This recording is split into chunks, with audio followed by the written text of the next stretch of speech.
ցանկացած ավտորիտար համակարգի անխուսափելի տարա, երբ որ դու բան ես անում, անդադար սնուցում ես երկու զգացողություն մարդկանց մեջ, որը իրար հետ փոխկապակցված է։ Սա հոգեբանության տիրույթ չենք մտնում, իմ հոգեբան գոլեգաները եթե հանկարծ իմանային բանը, երաշխավորում եմ ինքս ինձ, որ ես չեմ մտնում ձեր բոստանը, ընդհակառակը քաղաքագիտության, քաղաքական մարդաբանության տեսանկյունից մենք գիտենք, որ երկու հիմնական զգացողություն է առաջանում մարդու մոտ, եւ ավտորիտար համակարգը անդադար սնուցում է դա։ Առաջինը դա վախն է,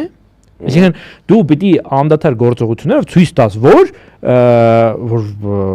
հանկարծ իմ դեմ դուրս չգաք, այդ վատ ալինելու, հա, եւ այդ վախը նաեւ պաշտպանիչ բան է։ Հա, այսինքն ինքը իր համար դա լեգիտիմություն է ապավում, այդ ստանդարտ բան է, այսինքն մենք հիմնական 3 բաներ են ձևով են այնտեղ կա կոերսիա, այսինքն դու մարդկանց ներգրավում ես քո համակարգի մեջ, փող ես տալիս, բան, մյուսը իմիտացիա ես անում ժողովրդավարության, երրորդ բանը այն է, որ դու վախ ես սնուցում։ Հիմա պարզ է, չէ՞, որ միջին վիճակագրական հայ մարդը գործից հոգնած եկել է տուն, ընդ որում շաբաթ կերակել է աշխատում, եկել է տուն, նստած է, նա դեմա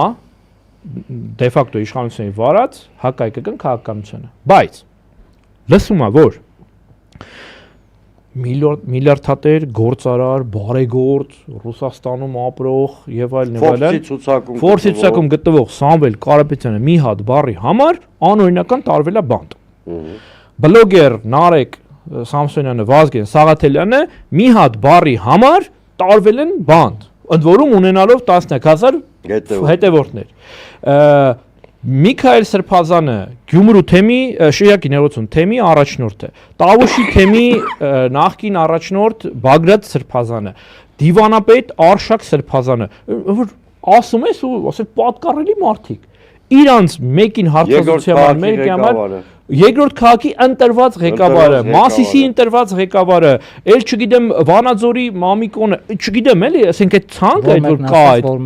որը թողես։ Եվ եթե այդ սաղին կարելի է ըստ էության շինծու գործերով, տենց բռնել, ճնշել, դիմակավորված դա անել, տենց ցուցադրական եւ այլն։ Հիմա պատկերացնում եք հայ միջին վիճակագրական մարդու վիճակը։ Հասպայ եղած է ինչա։ Ասում է ախպեր, եթե իրանք երաշխարություն, բա ես ինչ անեմ։ Ու ինքը իր մոտ ինչ է առաջանում, առաջանում է վախ եւ երկրորդ էմոցիան։ Դրանից էմոցիան չէ, գործողությունը։ Այն ինչ որ մենք կոչում ենք գիտական գրականության մեջ, ասում ենք դրան միջազգային տերմինը self censorship, ինքնագրաքննություն։ Առաջանում է ինքնագրաքննություն։ Էլ պետք չի, որ իրան ամեն րոպե ոստիկանը, չգիտեմ, գվարդիստը,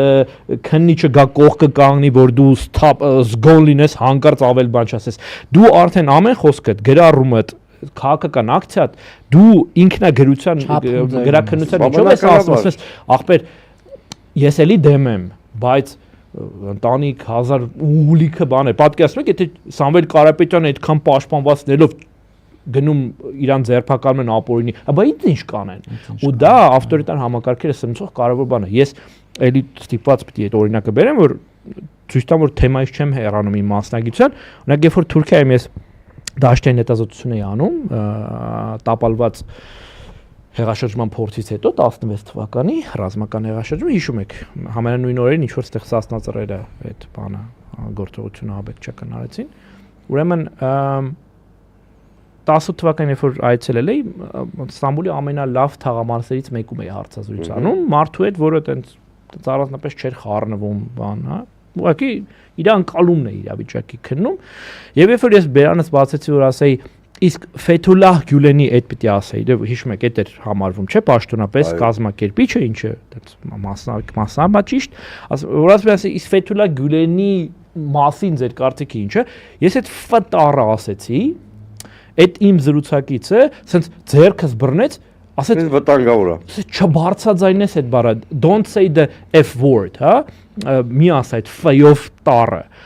որ ասեցի, բայց ինչ կա էլի, հետաքրքիր է, որ դուրս եկանք, ասեց նայ, ասեց մեր կողքը նստած են ով ասես։ Ու եթե ես այդ նույնիսկ այդ տեքստ, այդ բառը արտասանեմ, ես արդեն թիրախավորված եմ։ Ուրեմն ինքը ինչ էր անում այդ բանը, ինքը զբաղվում էր ինքնագրաքննությամբ։ Հիմա դե ֆակտո իշխանությունները Հայաստանում փորձելու են գնալով այդպես միջավայր ստեղծել, որ դու վախենաս, հերիք չի քաղաքական բաց բաներ չխոսես, այլ նաև նույնիսկ սիմվոլիկայի մակարդակում դրանով չզբաղվես։